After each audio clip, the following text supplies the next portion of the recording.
es la estabilización en cuanto a las emisiones de gases de efecto invernadero. O sea, tiene un objetivo muy claro, o sea, estabilizar y tratar de reducir los efectos perniciosos en el sistema climático en su conjunto.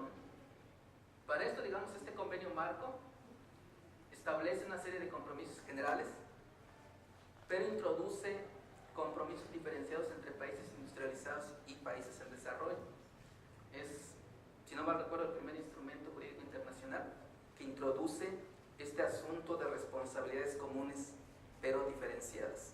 O sea, la responsabilidad del cambio climático es común, pero diferenciada conforme a las capacidades y nivel de desarrollo de cada país. Entonces, de entrada establece dos categorías: países desarrollados con compromisos de reducción de emisiones y países en desarrollo con otro tipo de compromisos. Entonces, por ejemplo, derivado de este convenio marco tenemos el protocolo de Kioto, que es un instrumento, digamos, de este convenio. Se suscribe en el 97, pero entró en vigor hasta el 2008, porque el mismo protocolo estableció una serie de candados para su entrada en vigor. Entre esos candados que los países que suscribieran, que ratificaran el protocolo, representaran más del 55% de emisiones a nivel mundial. Y hasta que Rusia lo ratificó en el 2007, se reunió esa condición. Por lo tanto, entró en vigor su primer periodo, 2008 y 2012.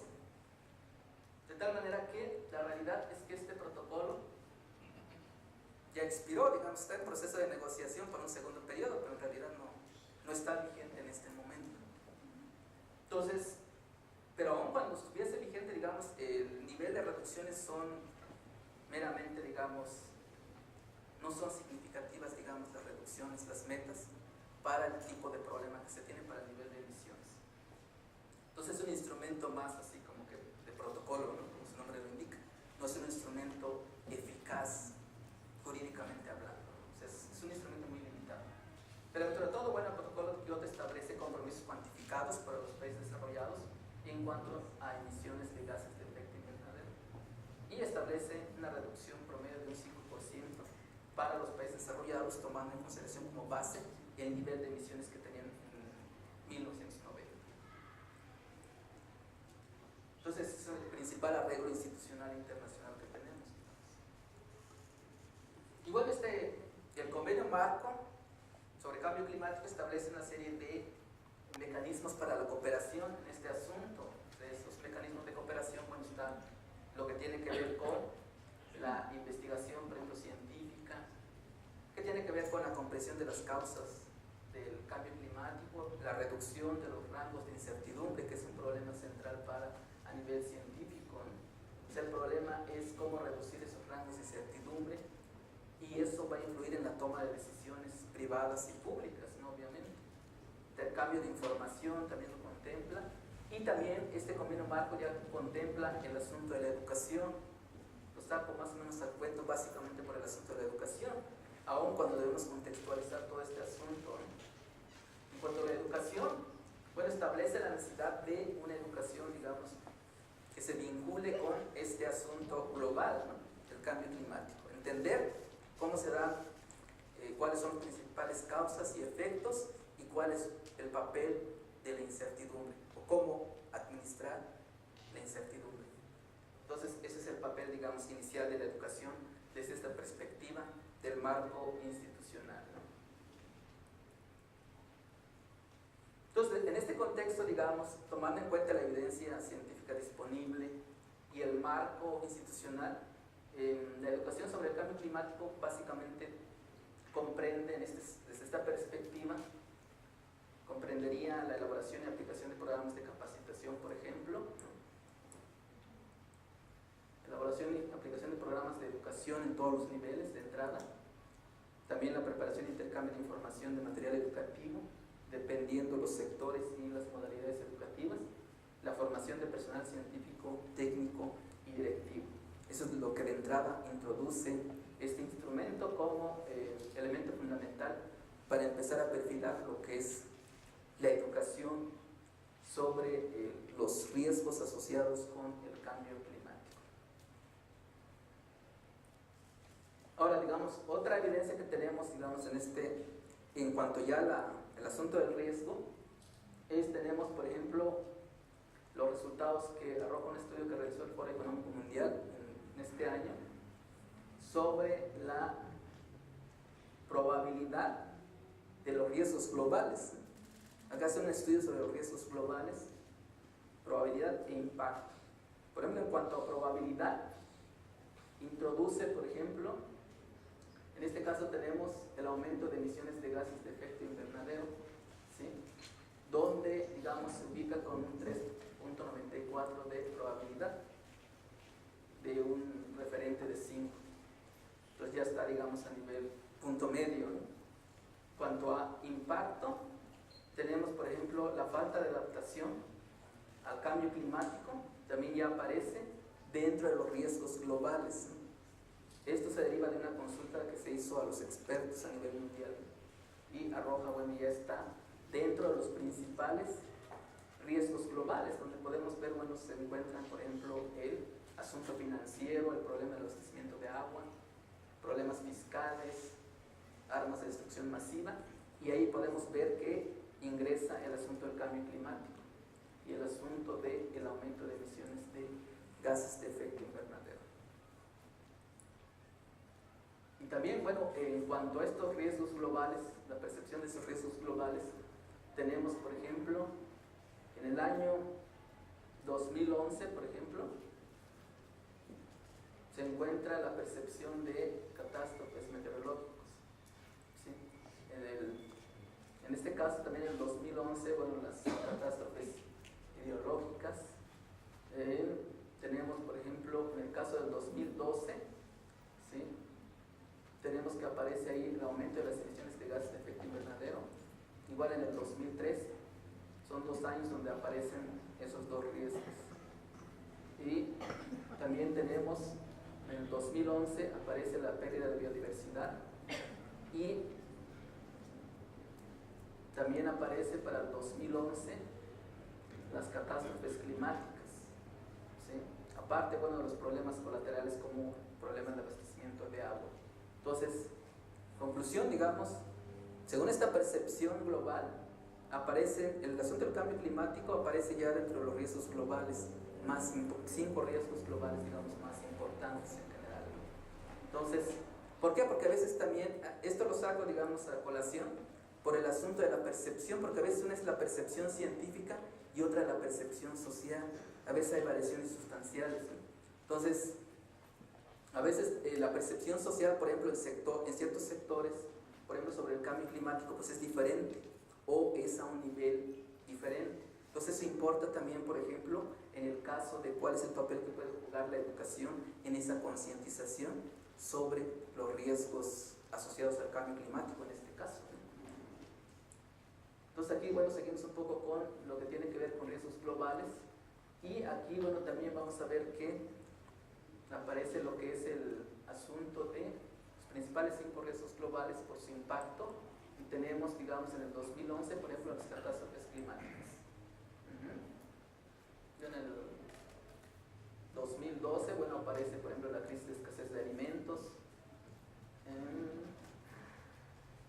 Tenemos también para el 2013, bueno, la falta de adaptación al cambio climático. O sea que este asunto de la falta de adaptación empieza a ser recurrente también en la percepción de expertos. Este asunto de adaptación, prácticamente, digamos, en los últimos arreglos internacionales se considera que la adaptación es el mejor instrumento ante este asunto, ¿no? ¿Por qué? Porque la mitigación se ha visto que es un asunto de largo plazo y es muy difícil llegar a un acuerdo sobre reducción de emisiones.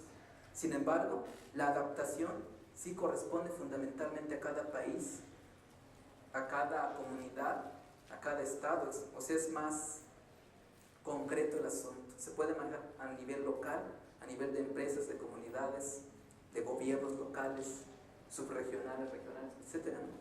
Entonces, por eso es que últimamente se empieza a poner el acento en cómo crear capacidad de adaptación, y eso involucra también a la educación. Obviamente, porque si tenemos a una población educada o tenemos a personas promoviendo, digamos, esta capacidad de adaptación, entendiendo este asunto, pues vamos a incrementar nuestras capacidades institucionales, personales y sociales de adaptación como una respuesta a este problema inminente. Entonces, tenemos en ese sentido, tenemos, digamos, el contexto de las evidencias, ¿no? Y el marco institucional. Ahora, digamos, un problema que tenemos es que luego sectorizamos en exceso, ¿no? Entonces, en general, digamos, ante este problema del cambio climático, por ejemplo, o las probables soluciones o las medidas en este asunto se tienen que plantear en un contexto más amplio que es el desarrollo sostenible. Y por lo tanto, el asunto de la educación, desde mi perspectiva, el asunto de la educación para la gestión de riesgos, fundamentalmente en este caso los asociados al cambio climático, se tienen que plantear también en el contexto de la educación para el desarrollo sostenible. ¿Por qué? Porque este es un contexto, digamos, más amplio, ¿sí? Implica entender todo el planteamiento y las principales implicaciones del desarrollo sostenible. Entonces, por eso es que lo planteamos así, esta vinculación, ¿no? Educación para la gestión de riesgos, vinculación con educación para la gestión para el desarrollo sostenible. Entonces, en este caso, por eso hago referencia a cuál es el papel de la educación para impulsar el desarrollo sostenible. Entonces, en este caso, bueno, se establece como un referente fundamental la necesidad de reorientar la educación hacia los objetivos de sostenibilidad, que básicamente tienen que ver con el establecimiento de una educación e investigación de naturaleza interdisciplinaria, como ya lo hemos señalado, y también explorar este asunto de que las categorías clásicas no explican con suficiencia y por lo tanto no pueden proponer soluciones eficaces a estos problemas complejos inherentes al desarrollo sostenible. O sea que tenemos que hacer ese ejercicio de intentar ir más allá de los conceptos, las categorías, las teorías y las prácticas establecidas, ¿no? Como dicen, bueno, romper paradigmas en ese sentido, ¿no? Entonces, ¿por qué? Porque evidentemente el asunto del desarrollo sostenible es de una gran complejidad por el hecho de que involucra diversas variables, desde la variable ambiental, económica, social, cultural, política, etcétera, etcétera. Entonces, por lo tanto, es un problema complejo. Por lo tanto, la educación para el desarrollo sostenible, en ese contexto, la educación para la gestión del riesgo, se tiene que plantear, se tendría que plantear o replantear desde este contexto general. Entonces tenemos uno de los problemas complejos que aborda el desarrollo sostenible, implica el desarrollo de nuevos sistemas educativos o la modificación de los actuales sistemas educativos. La creación de campos de interacción entre los diversos campos científicos y tecnológicos. ¿Por qué? Porque cada campo, digamos, explica, pero quizá no con suficiencia para encontrar las mejores soluciones, no solo las soluciones, sino las mejores soluciones. Y bueno, aprovechar, digamos, esta acumulación y difusión de conocimientos. También un hecho es que toda la información en relación al desarrollo sostenible, particularmente el cambio climático, evoluciona de manera muy rápida. O sea, la información de ayer ya no es la de hoy, ¿no? Entonces, obviamente, un reto fundamental es la actualización de la base de conocimientos para su aplicación eficaz, ¿no? De tal manera que sea un insumo importante para, en este caso, para el desarrollo de los sistemas y actualización de los sistemas educativos, ¿no? Entonces, obviamente implica la actualización de la información científica y la revisión sistemática y quizá relativamente constante de planes y programas educativos. Y en este sentido, bueno, tenemos, por ejemplo, entre los sistemas educativos para el desarrollo sostenible, tenemos, por ejemplo, el papel fundamental de la educación básica, ¿no? Obviamente es importante juegan un papel fundamental todos los niveles educativos. En este caso, hacemos referencia, por cuestiones de tiempo, básicamente, a lo que es la educación básica. Y aquí, bueno, le encontramos que quizá un papel central de la educación básica es que puede promover el empoderamiento de la sociedad y del ciudadano. O sea, la constitución de un poder blando como soft power, términos, por ejemplo, de Joseph Nye, ¿no? Los 90s, él, por ejemplo, saca este concepto de un poder blando en oposición al poder duro que se deriva de la fuerza militar y financiera, por ejemplo, ¿no? Aquí es un poder diferente. Y en este caso, por ejemplo, cuando tenemos ciudadanos, sociedades y comunidades informadas y educadas en este tipo de asuntos, es una forma de darles poder, ¿no? Y quizá ese poder puede ser más importante en esta batalla que el poder tradicional en el sentido político del término, el poder institucional, ¿no? Estamos hablando de un tipo de otro poder. Entonces sabemos en términos generales que el conocimiento es poder, en donde sea, ¿no? Entonces en este caso se trata de generar un conocimiento nuevo para poder impulsar este cambio hacia la sostenibilidad, creando, digamos, ese poder a nivel comunitario, a nivel de sociedades, a nivel de individuos. Obviamente implica una participación, una creatividad, una responsabilidad, la integración de nuevos valores, la asociación ciudadana, o sea, la creación de nuevos ciudadanos en ese sentido, ¿no? Conscientes, digamos, de esta problemática.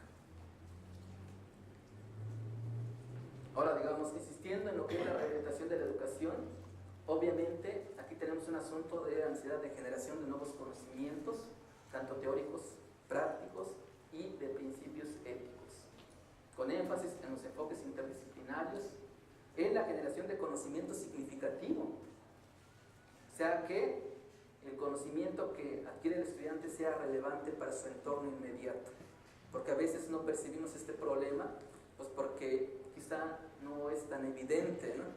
Por ejemplo, en el caso del transporte, si vemos un transporte contaminante, deberíamos vincularlo con el asunto de primero de la contaminación ambiental, la atmosférica, ¿no?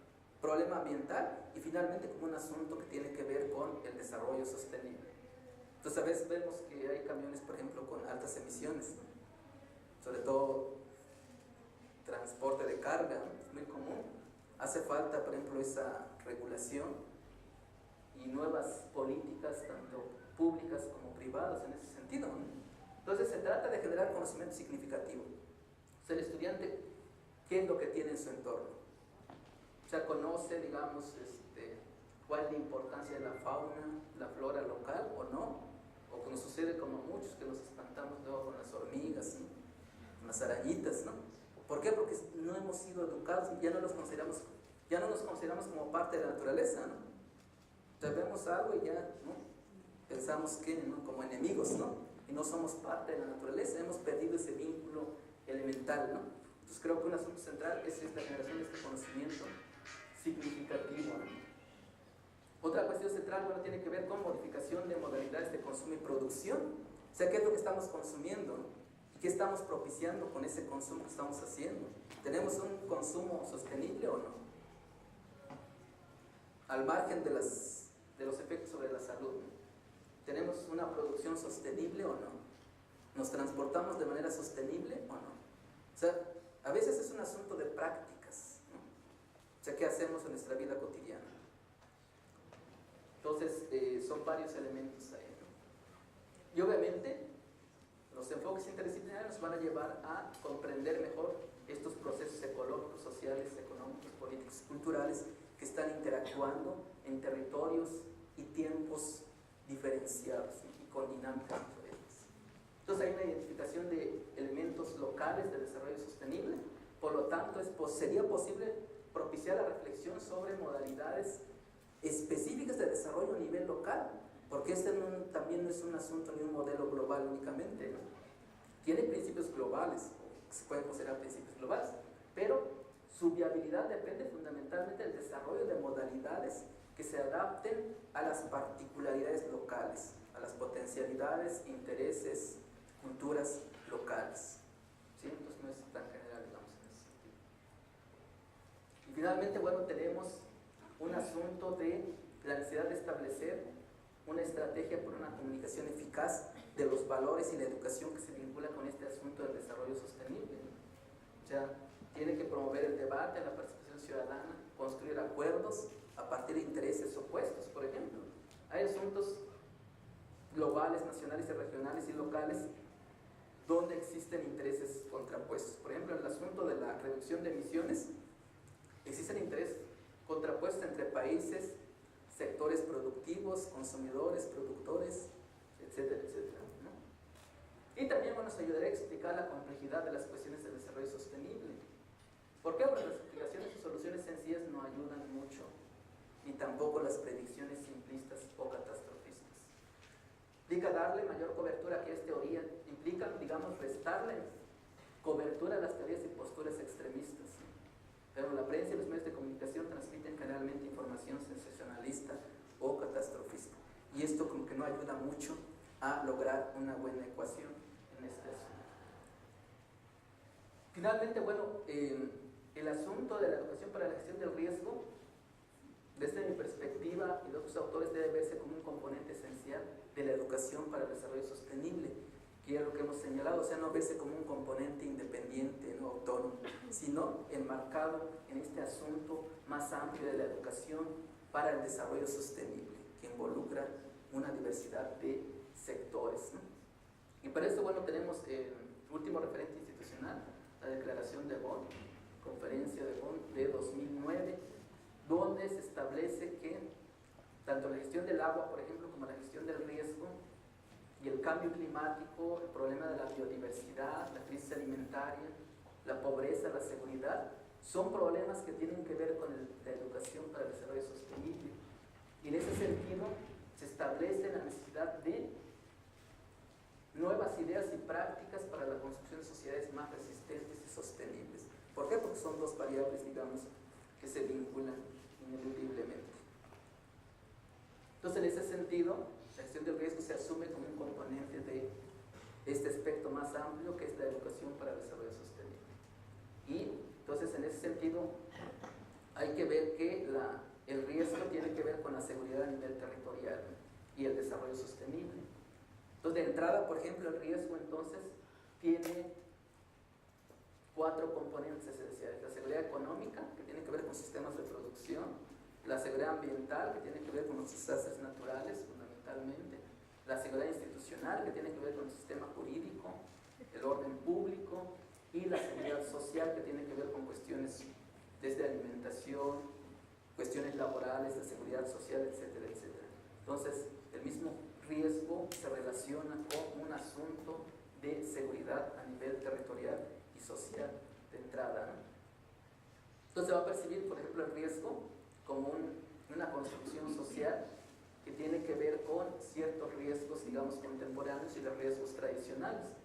Los riesgos contemporáneos básicamente tienen que ver con esos riesgos biotecnológicos, básicamente de organismos genéticamente modificados, riesgos técnicos y químicos, y riesgos nucleares y los riesgos ambientales, como el problema del cambio climático. O sea, también tenemos ahí la categoría general del riesgo, donde el asunto del cambio climático y los riesgos asociados con este fenómeno se plantean en un contexto mayor.